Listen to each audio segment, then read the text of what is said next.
morning, everyone. We woke up to a lot of frost today, and the trees are like full of ice. And not completely, but you can see the ice on them.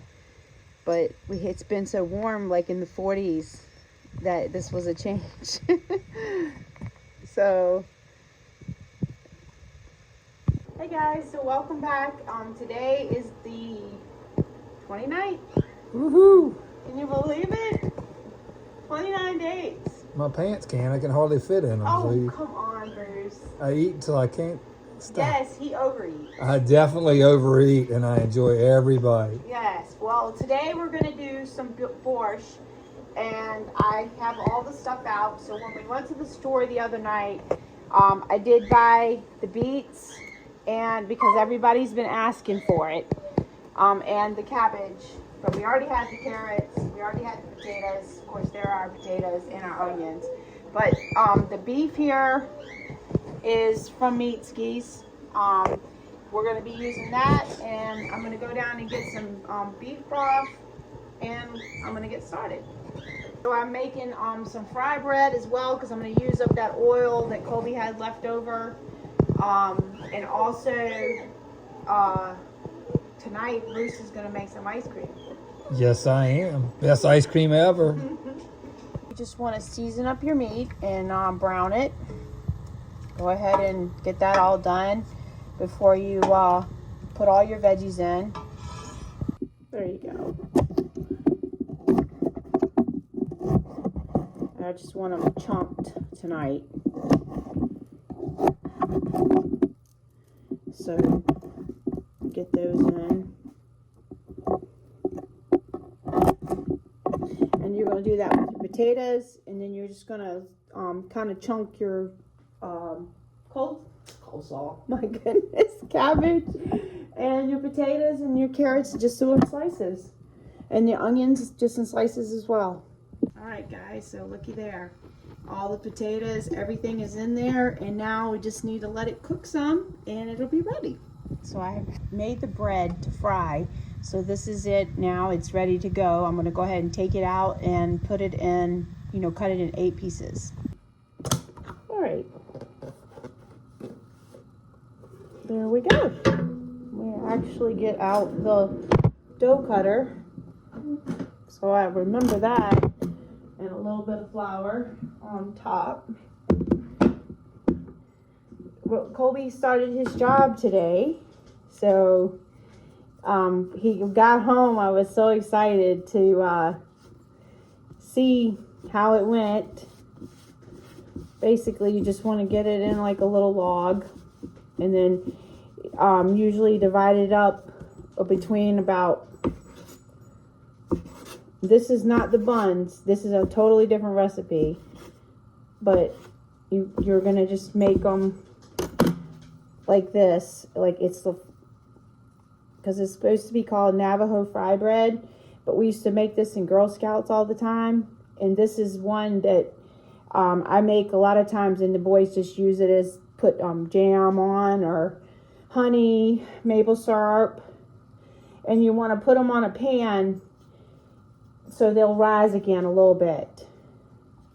So that's all you do.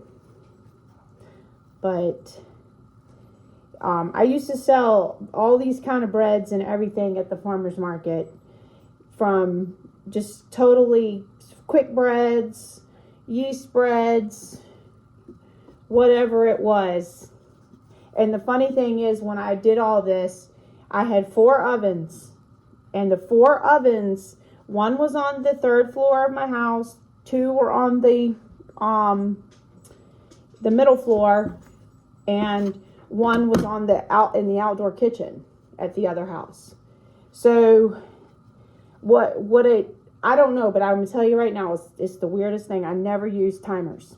Okay, how I did it, I won't know. I just can't even tell you how I did it.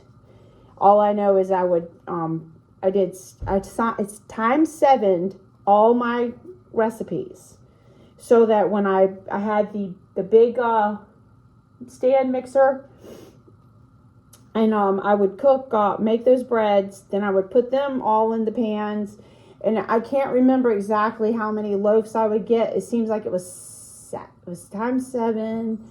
So I want to say maybe 14 loaves out of it. I can't remember exactly.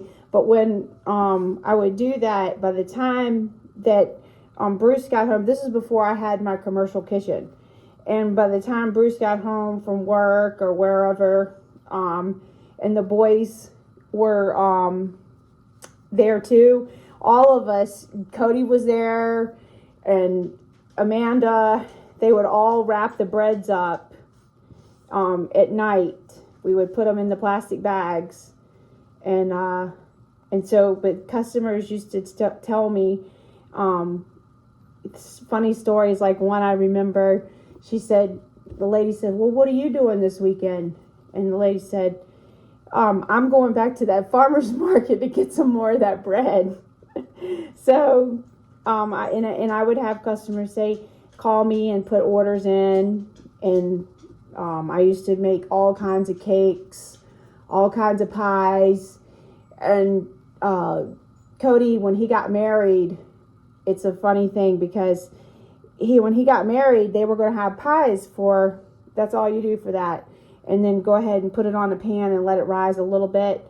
And if you want to, you can kind of grease them a little tiny bit, but it's not going to be long and I'm going to be frying it. So Cody said that they were going to have pies for the wedding. Well, I was like, oh, well, I can make some too, because this is when I was still in North Carolina and Cody was here. And he says, we don't want any pecan pies. And because I sold more pecan pies, so what do you make if you sell the most? The pecan pies. So I said, Cody, I know how to make pies other than pecan. And that will still stick in my head that all I knew how to make was pecan pies. I'll have all the recipes for you below, but you're just waiting for your carrots and your beets to get soft, and that is it. And then the bread, you want to fry it at about 350. So I have my thermometer out so that, and there you go. And then you could put some powdered sugar on top. You could turn them in a taco. I mean, and it's endless what you can do with these. And I thought about that. I was like, oh, I'm going to make those today. Now I have a different recipe. My grandma on my dad's side called these Jenny Lens. And when I used to love these things when I was a kid, I put pear preserves on them. When I went over there, she always made them. She'd get up at 3 o'clock in the morning and could go a little bit longer on that side. She would get up 3 o'clock in the morning to get the dough going. And then the next morning we'd have these for breakfast. And it was the best ever. So I'll put the recipe down there for these, but I'm also going to make my grandma's Jenny Lynn's. It's a little slightly different recipe, but what I would do one day this is back when I was probably, I don't know, maybe had 3 children, and I stopped there one day at her house, and she said, I've got an envelopes for the Christmases that we hadn't seen you, because I didn't come a lot because of where we lived and stuff. And she said, I have envelopes for you. And I said, what? She said, yeah, for all the Christmases that you weren't here. So my grandfather had actually saved all the Christmases I wasn't there and saved it in some cash for me. And but anyways, I got the recipe from her that day. And ever since then, I've made them. So we'll make some of those too.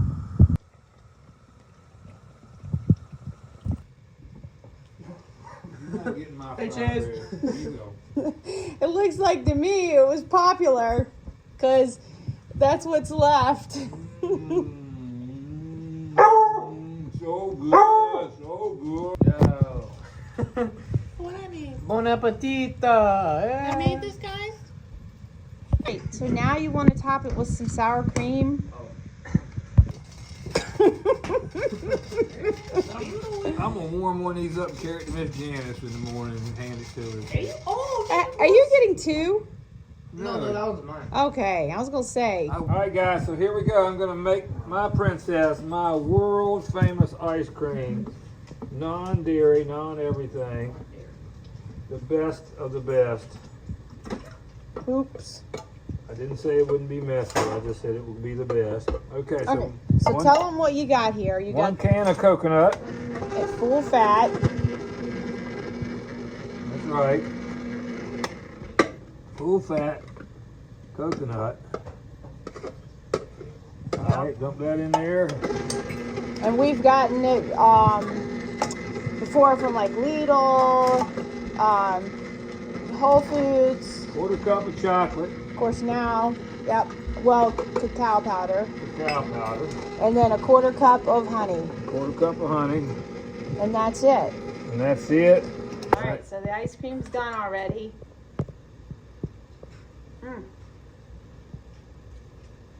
It's good, Bruce. I'm quitting my day job right now. Getting my ice cream truck. I'm the ice cream man. Stop me when I'm passing by. Oh my goodness, Rosie. Oh, yeah. Well, guys, if you've made it this far, you've done good. But I hope you enjoyed it, and I can't thank you enough for watching and believing in me. Thank you.